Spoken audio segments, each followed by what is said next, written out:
right here, that was the officer's ready room. They had a cot there. When one was on duty, the other one got to sleep a little bit, and they never really did. And then the communication room back there. When they fired the missile, they had a switch back there and a switch here, and they had 3 seconds to flick their switches, and that would send the missile off. They were always a step removed. In other words, they couldn't come down here and say, boy, we had a horrible day, let's blow up the world. They could raise the missile, they could even put some fuel in it, but that's as far as it would go. They couldn't ignite it. It has to start at the president and work its way down. You watch all these movies, everybody rips off these footballs of the president. You can rip off all the footballs you want from him. Missile ain't starting until he says so. It's got to start at him, and it's a delayed reaction where it works its way down.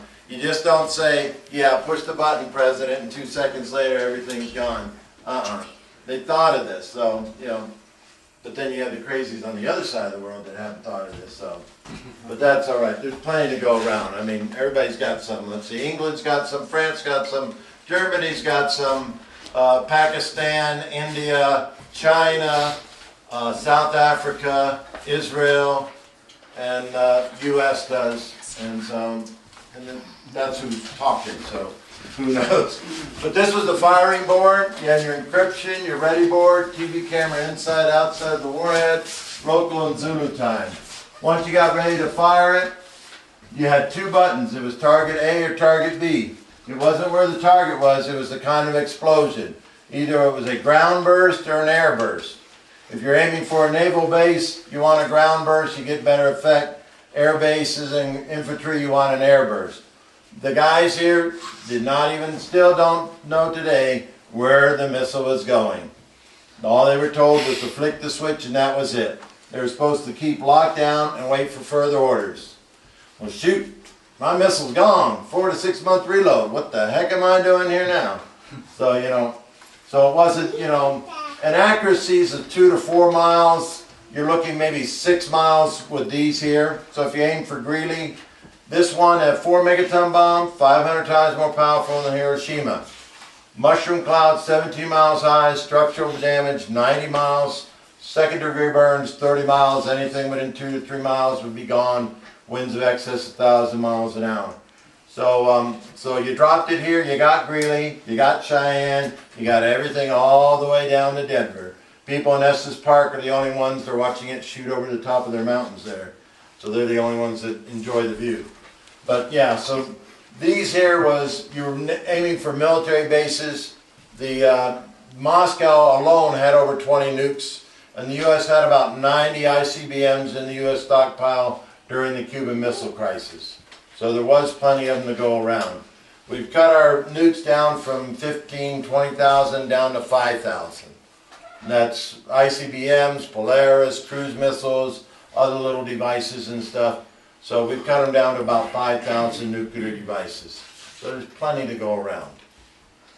People buy and live in these, like I said, these people paid $40,000, spent about $350,000.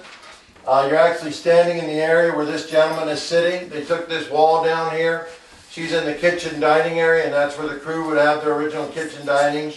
The blast pit out there, when you go out you'll see that roof. They slid the roof off, tiered a glass roof, and then tiered it into a greenhouse. We're actually going to come in from this side here.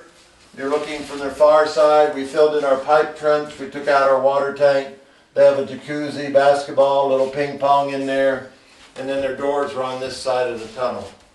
So they had a pretty nice house, and I think they're selling it. I think they want $1.5 or $2 million for it. So if you want to buy one in Nebraska, it's available.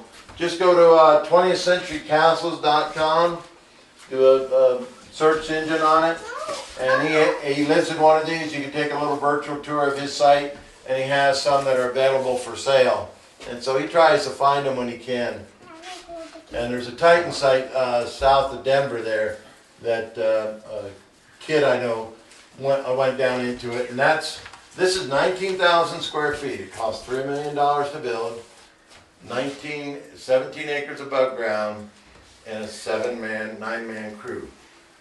Titan 1 site, Titan 2 site, $100 million to build, So they had a backup unit. These pump houses, these little buildings are pump houses. They go down 900 feet, supply water to the site. Some years ago we didn't know it, but natural gas was leaking into them. They're set on relays. When one runs down, the other one automatically kicks in. The state trooper was doing his paperwork over here one day. This one kicked in, blew the roof 10 feet off. State trooper hasn't come back since, but we have vented the gas so we don't have that problem anymore. And then the big white building out here, that's the Vesta windmill plant. They make the windmill blades, those white sections on the left and right. The tall building behind it, that's the bottling plant. They make those for the brewery in Fort Collins. The granary, that's the ethanol plant. And to the left of this big complex, that is called Eastman Kodak. It is called Eastman Kodak. I think there's 200 people there that actually work for the company. And then you have Windsor way out there. I took one of my ham radio tests. Did you? Never been there.